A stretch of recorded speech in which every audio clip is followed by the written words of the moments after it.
Caleb Williams not throwing. Shout out to producer Noah for this graphic and producer Harry for getting it on here. Talk to us about the quarterbacks, how you rank them. You mentioned Caleb Williams, Jaden Daniels, and Drake May, the top three. Is Caleb, Drake, Jaden your order? And then who's your fourth guy behind them, and how close is he to that group? Yeah, I believe that is the order that I have right now. Caleb Williams, I think, is just a different talent in terms of what he brings to the table. Somebody that is incredibly athletic.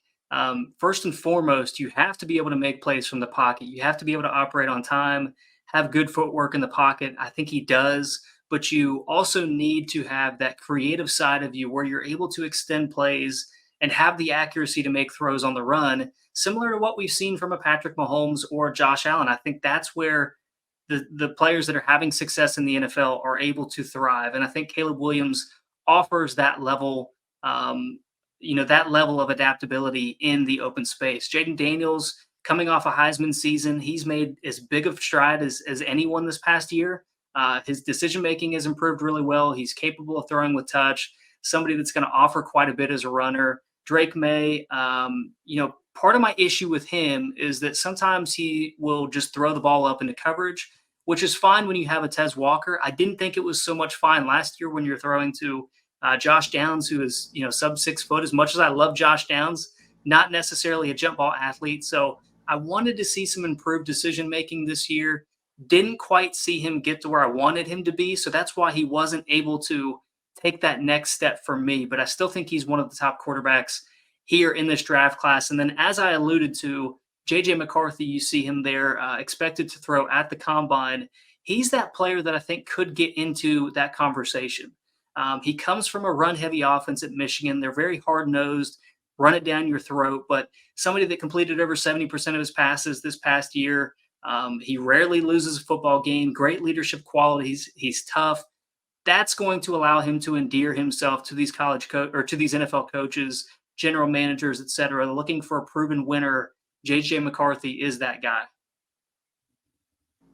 Breach, any thoughts on this quarterback class? I mean, obviously Drake May went to Carolina. I watched him a lot. I think I think he should probably be more polarizing than he is for the reasons that Josh pointed out. And look, I'm a homer. Everybody knows I'm an NC State fan, but Drake May has not played well against good defenses. And to Josh's point about Tez Walker, he was, the NCAA wouldn't allow him to play for the first few weeks of the 2023 season. And that Carolina offense really sputtered early on. Now they had switched offensive coordinators because Phil Longo went to Wisconsin, right? They went to Wisconsin. That's right. Yeah. And so you're switching offensive coordinators. That's tough. You lose players to the NFL every year.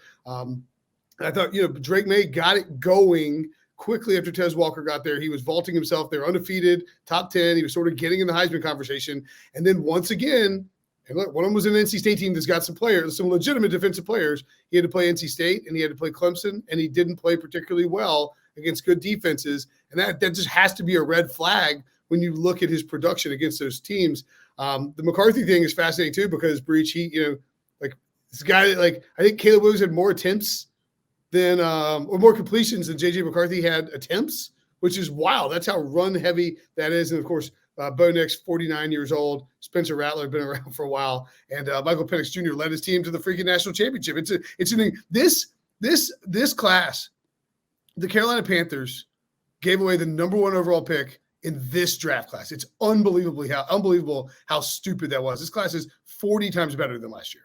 Yeah, and if you have the number 1 overall pick in a QB-heavy class and you don't need a QB, you can literally hold that thing for ransom because everyone is going to try and call you and trade up, or at least everyone who needs a quarterback. Yeah, and talking about J.J. McCarthy makes a lot of sense because I think he has the most to gain at this combine. As you guys pointed out with Michigan's offense, they just weren't throwing the ball very much, so you don't really have this huge data set of what he's capable of. So you're going to have the scouts in there saying, all right, we want to see you make this throw and that throw and this throw.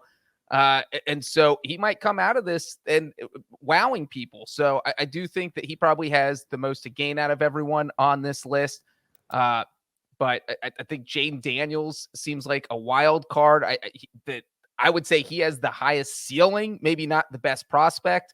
on this list. So I think this is a very fascinating list. And if I was an NFL general manager, I'm not sure who I would take. I don't think Caleb Williams is a slam dunk over the rest of these guys necessarily.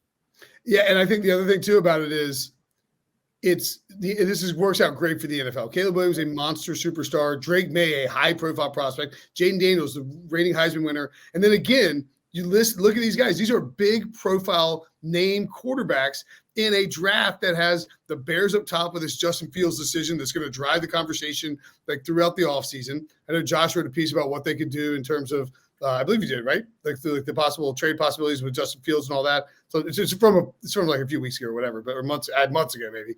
It's on CBSSports.com. And then you have, at 2, Washington that needs a quarterback. At 3, New England that needs a quarterback.